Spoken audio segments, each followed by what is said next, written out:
আমচাং বন্যপ্ৰাণী অভয়াৰণ্যৰ ভূমি দখলত নামিছে বদৰুদ্দিন আজমল বাহিনী। অভয়াৰণ্যৰ পৰিৱেশ সংবেদনশীল এলেকাত বিশাল ভূখণ্ড বেদখল কৰি নিৰ্মাণ কাৰ্য অব্যাহত ৰাখিছে বদৰুদ্দিন আজমলৰ আত্মীয়ে।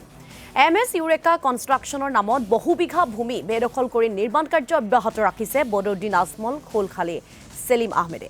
তথ্যসহ এই অভিযোগ উত্থাপন কৰিছে APWয়ে। বনাঞ্চলৰ ভূমি আজমল বাহিনীৰ বেদখল কাৰ্যত বন বিভাগৰ লোকো জড়িত থকাৰ সন্দেহ কৰিছে।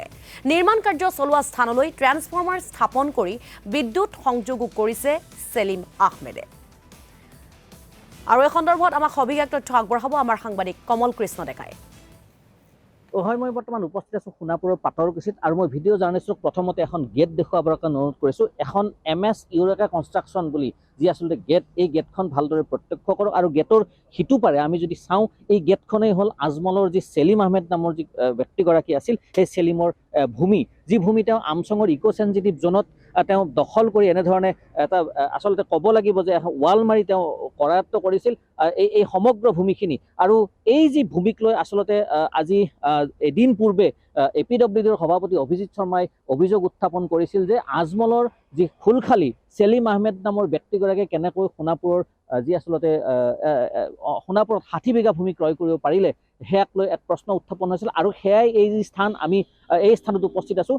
হয়, এটা কথা ক'ব লাগিব যে এই যি নন কেডেষ্ট্ৰিয়েল যি ভূমি আছিল, এই নন কেডেষ্ট্ৰিয়েল ভূমিৰ উপৰিও কিন্তু এই স্থানত আমি যদি চাওঁ গাতে লাগি আছে আমচং অভয়াৰণ্য। আৰু এই আমচং অভয়াৰণ্যৰ ইক' চেঞ্চিটিভ জোনত এনেধৰণৰ কনষ্ট্ৰাকশ্যন আইন বিৰুদ্ধ কাম যদিও, কিন্তু সেলিম আহমেদ নামৰ এই ব্যক্তিগৰাকী কেনেধৰণে এই কনষ্ট্ৰাকশ্যন কৰিব পাৰে, সেয়াও কিন্তু আজিৰ তাৰিখত এটা ডাঙৰ প্ৰশ্ন। এটা কথা ক'ব লাগিব, ইয়াৰ যি স্থানীয় লোক আছিল, স্থানীয় লোকৰ পৰা আমি কিছু কথা জনাৰ চেষ্টা কৰিছিলোঁ। তেওঁলোকৰ পৰা আমি তথ্য লাভ কৰিছিলোঁ যে এই যি ৱাল আছে, এই ৱালৰ ভিতৰ ভাগত এখন ৰাজহুৱা শ্মশান আছিল আৰু সেই ৰাজহুৱা শ্মশানখনত এতিয়া তেওঁ কিন্তু দখল কৰাৰ অভিযোগ উত্থাপন কৰিছে ইয়াৰ একাংশ ৰাইজে। এই যি ইউৰেকা কনষ্ট্ৰাকশ্যন, প্ৰকৃততে তেওঁ ইউৰেকা কনষ্ট্ৰাকশ্যন নাম দি ইয়াত কিবা ডাঙৰ অট্টালিকা নিৰ্মাণৰ কিবা কথা চিন্তা কৰিছিল নেকি? এই যে নন কেডেষ্ট্ৰিয়েল ভূমি আছিল, ইয়াত তেওঁ ইক' চেঞ্চিটিভ জোনত কিবা বিশাল অট্টালিকা নিৰ্মাণৰ কথা চিন্তা কৰিছিল নেকি, সেয়াও কিন্তু আজিৰ তাৰিখত প্ৰশ্ন উত্থাপন হৈছে। আৰু এই ক্ষেত্ৰত আমি যদি চাওঁ, এই যে নন কেডেষ্ট্ৰিয়েল ভূমি, সেই নন কেডেষ্ট্ৰিয়েল ভূমি কেনেধৰণে দখল কৰিব পাৰিলে, সেয়াও কিন্তু ডাঙৰ প্ৰশ্ন। কাৰণ এটা কথা ক'ব লাগিব, এই যি ভূমি বেদখল, এই ভূমি বেদখল সন্দৰ্ভত কিন্তু ৰাজহ বিভাগৰ হাত থাকিবই লাগিব। ৰাজহ বিভাগৰ তেওঁলোকৰ আশীৰ্বাদ পুষ্ট হৈয়ে কিন্তু সেলিম আহমেদ নামৰ এই ব্যক্তিগৰাকী আজমলৰ খোলখালীয়ে এনেধৰণে বিশাল সম্পত্তি, বিশাল হয়, কমল কৃষ্ণ ডেকা, আপোনাক এই মুহূৰ্তত আমি ধন্যবাদ জ্ঞাপন কৰিছোঁ।